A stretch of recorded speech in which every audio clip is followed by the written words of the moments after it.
In the face of dynamic environmental changes and evolving species interactions, conventional architecture is being re-examined. Traditionally, architecture is seen as a static entity designed to meet human needs over long periods.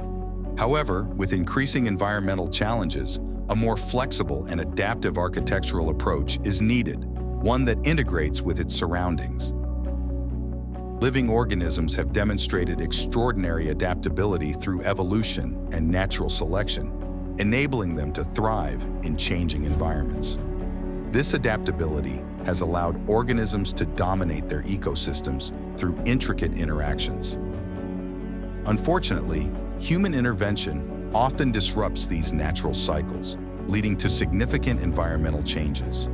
Over the last century, human population growth from 1 to 6 billion has drastically altered atmospheric composition, greenhouse gases, and aerosol particles, profoundly impacting the Earth's climate.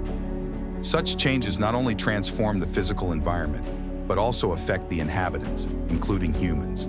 This results in declining immunity and increased vulnerability to diseases and mental health issues.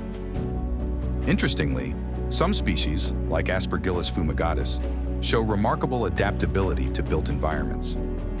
In 2023, global temperatures rose by 1.54 degrees Celsius compared to pre-industrial levels, marking the first instance of surpassing the critical 1.5 degrees Celsius threshold.